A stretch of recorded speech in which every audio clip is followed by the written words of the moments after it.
What's up, everybody? Welcome back to the Tomatuito Boxing Show.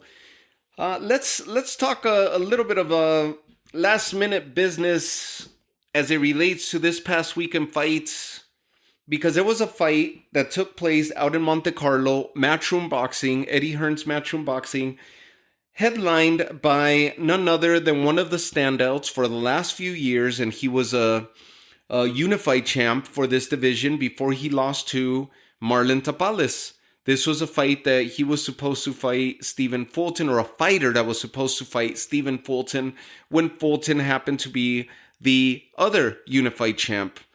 Both of these guys had all 4 titles between the two of them, in Fulton and Murodjon, Akhmadaliev. That fight never happened. MURO ends up going to fight Marlon Tapales, loses his titles to Tapales by way of decision. And to date, that's the only loss that he has on his record. Stephen Fulton would go on to fight Naoya Inoue, as did Tapales after he lifted those titles from Murodjon. And both of those fighters succumbed to the monster, relinquishing their titles. And in as many fights as we just mentioned, Naoya Inoue became the king of the 122-pound division. Has now defended that division twice against Luis Neri, Panterita Neri, and against TJ Doheny. Naoya Inoue is supposed to fight this month against Sam Goodman, the undefeated Australian Super Bantamweight, who was next in line to challenge Naoya. He suffers a cut in sparring this week, and that fight has been not called off, but postponed for sometime mid to late January to give him enough time to heal up. Sam Goodman's a really, really good fighter, but I don't see how he's going to come at Inoue any different than the previous opponents have. Very similar style. He's a bit of a contrast between the Maloney brothers and what TJ Doheny did to approach Naoya Inoue. I don't see him as a legit threat to be able to dethrone the monster. But he is a really, really good fighter, and his record says so, and he's next in line. So that fight being called off left us with the most meaningful fight, and the one fighter that if he gets in MURO, if he gets the shot at Naoya Inoue, and Inoue succeeds against Murodjon,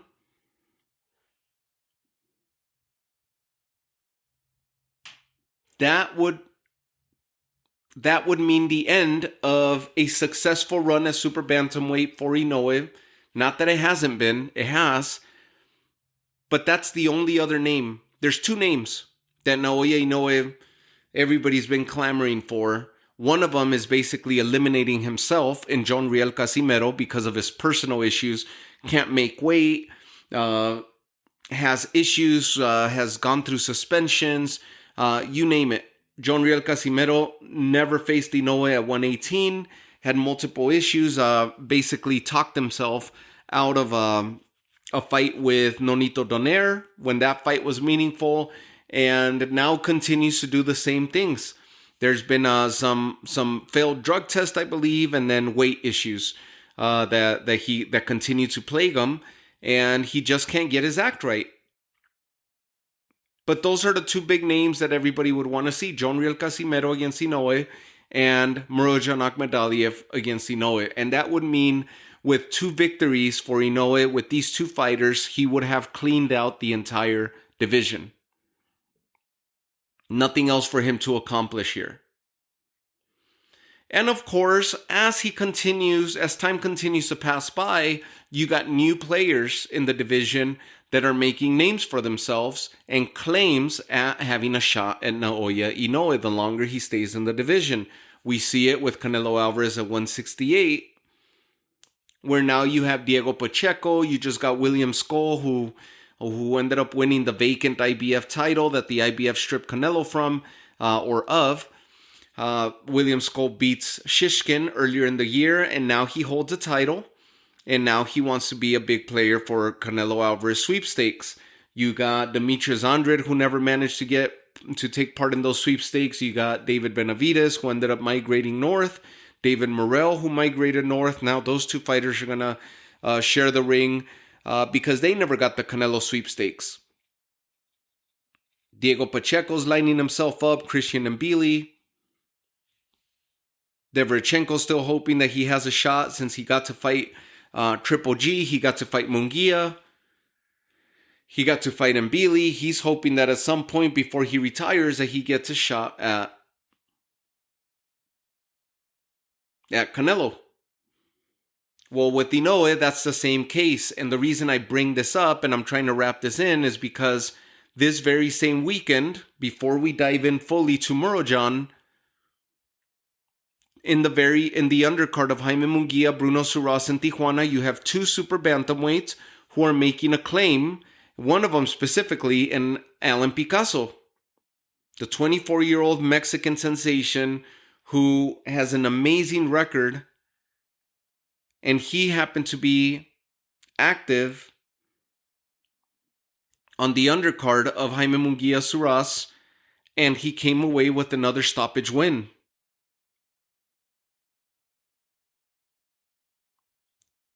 Alan Picasso is ranked number 1 in the world, I believe, in most rankings.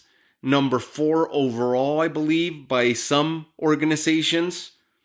But he's now 31-0 with one draw. That one draw came early in his career, in the 5th fight of his career. 17 knockouts to his credit. He's tall, he's rangy. Very good combinations and a lot of pop behind those punches. And he feels that he would be the one to solve the puzzle that is Inoue.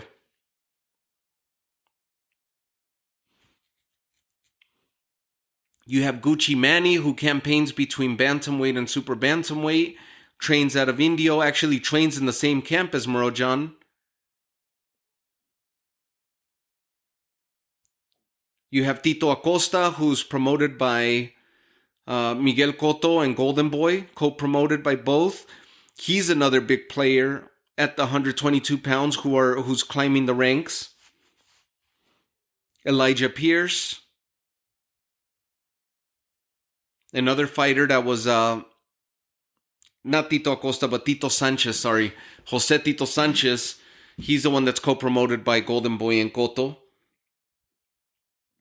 Sebastian Hernandez was also on the undercard of Munguia Suras. 18-0 with 17 knockouts. These guys are becoming big players in this very same division.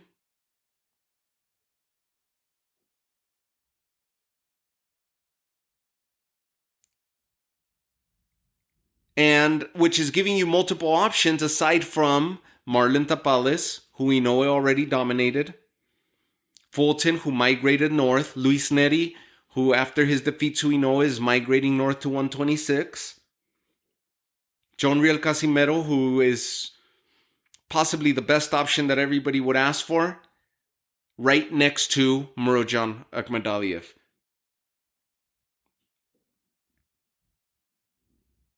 So for Muro, who headlined this event, the final card, or not the final card, because Matchroom is still active, still has a couple more events in 2024.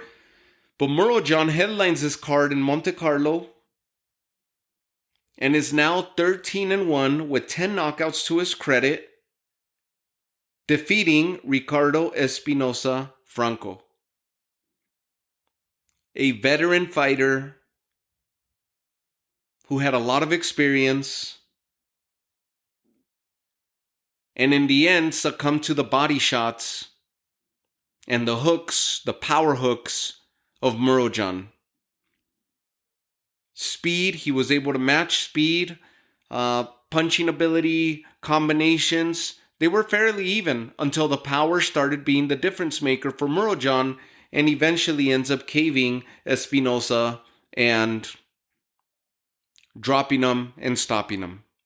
Espinoza Franco drops to 30-5, 25 knockouts to his credit.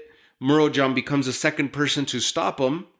The first to have done that happened to be Riel Casimero.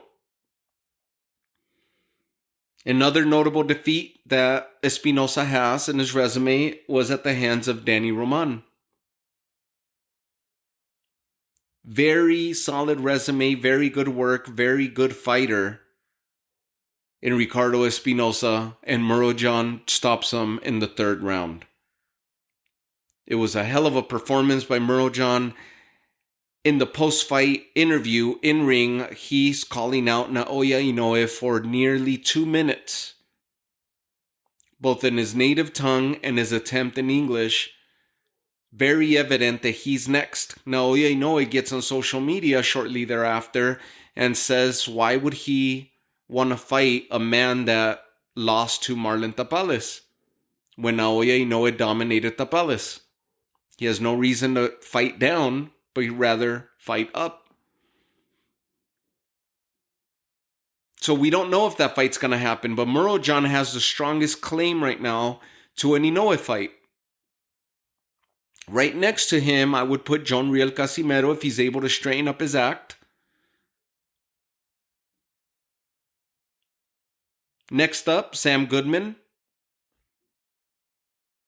But aside from that, if Casimero and Murodjon don't get the shot at Inoue, should Inoue be successful, which he's highly favored to be and to do so against Sam Goodman in January, don't be surprised if Alan Picasso gets the nod, if he gets the call. Tito Sanchez, still somewhat junior in his career, but climbing the ranks in quick fashion. Gucci Manny looks like he's going to be turning his attention at bantamweight, but he has had prior fights at 122 as well. But they're still making their way up the ranks, climbing the ranks. So more than likely, by the time they get to the top or start reaching those top levels of the division, Naoya Inoue will be campaigning at 126. And 126 is stacked. Where we got to witness Divino Espinosa stop Robeisy Ramirez. Robeisy would be a really good contender and a good fight for Inoue. But how would Divino look against Inoue? You got Angelo Leo, who's scheduled to fight, and he just stopped Venado Lopez. You got Venado Lopez still as a big player in that division. You have Nick Ball as another one of the champions, Ray Vargas. You have two former Super Bantamweights who are going to be facing off against one another. They had a very highly touted fight at 122 where Stephen Fulton defeats Brandon Figueroa, and that's how he became unified champ at 122. Now they're going to be running it back in a new division for Figueroa's interim WBC title. That's going to be a very interesting fight. And Luis Neri joining the ranks at 126, and you got a whole slew of fighters. Shushu Carrington, another big player, at 126. So that's going to be a stacked division, and where Naoya Inoue will have no shortage of opponents. No shortage to pick from. He's basically cleaning out 122 already in such a short time frame. These are the two names that he needs to face to completely clean out the division, Casimero and Murodjon. But if he stands by his word and he feels that Murodjon is beneath him because Naoya dominated the man that beat in Tapales that beat Murodjon, then that would leave Casimero. And Casimero seems like he's going to be suspended for a bit because of the last antics of his last fight, what ensued after his fight, and it had to do with his weight once again, then Alan Picasso would be the next best option and the highest ranked opponent to get the call to face Naoya Inoue. And that is really exciting because Alan Picasso is not Panterita Neri. Alan Picasso is a new age, very good, high-level boxer. Reminds me a lot. He's a mixture of Marco Antonio Barrera and Eric Morales. He's got the reach of Morales. He's got the speed of Morales.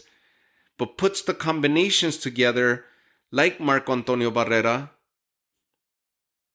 Has a little throwback to an Israel Vasquez and Rafa Marquez. All these styles in combination make an Alan Picasso. He's an exciting, fun fighter, and if you don't know who I'm talking about, go look him up. Because you're going to be impressed. He's tall, he's rangy, he's fast, he's accurate, he's efficient. Picks his shots very well. Good footwork, good stance. Not afraid to engage. Defensive when he needs to be. But always willing to go on the offensive in exchange. Very, very good fighter.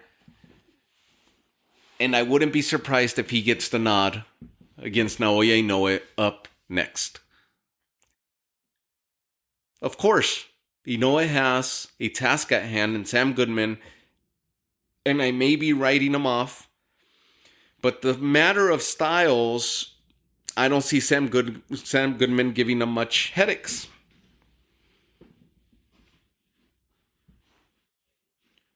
As for Murodjon, where does he go? Because he looked really good and he's calling out Naoya Inoue. Third round stoppage of a very good opponent should get him some big fights. So if Murodjon is unable to get Inoue, then he needs to potentially attract Alan Picasso. And he's able to do it because he trains out of Indio. Chances that MURO and Tito Sanchez are going to face off against one another, not likely because they train out of a similar camp with the Diaz brothers. Joel Diaz has a slew of Uzbekistan fighters and Mexican fighters, and is unlikely that these stablemates would fight one another. It wouldn't make sense. They're in different stages of their careers, respectively. Tito Sanchez and Murodjon. But it would be a huge step up for Tito Sanchez to take on the likes of a Murodjon. And a victory over Muro, it would skyrocket Sanchez's career. But the fact that Murodjon has a Mexican fan base and a Southern California fan base, let alone a worldwide renowned name, don't be surprised if he's able to take and hunt after Alan Picasso while they wait for Naoya to make a decision. Because a successful Murodjon handing the first defeat to Alan Picasso, the young fighter, that would guarantee him a shot at Inoue. But a victory for Picasso will legitimize and cement him as the top opposition, the top dog at Super Bantamweight. A Picasso victory over Murodjon. Eliminating, everybody would forget about John Riel Casimero. There would be nobody else.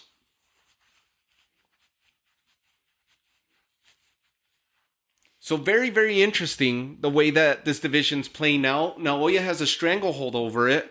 And should he be successful over Sam Goodman, Very interesting to see who he's going to face off to, who's he's going to face off with next. And we would more than likely see Inoue from January to about an April turnaround, maybe a May turnaround like he did with Nettie, and have a similar calendar year like he did this year with 4 fights, 3 or 4 fights.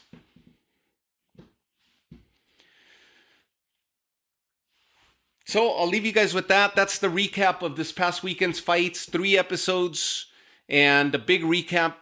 And we got a lot more to look forward to in a few days' time with the big rematch of Usyk and Fury taking place out in Riyadh. I leave you guys with that. Take care of yourselves. Have a great night. And I appreciate all the love and the support and for helping me continue to grow the Toma Todito Boxing Show. Have yourselves a great night. Take care.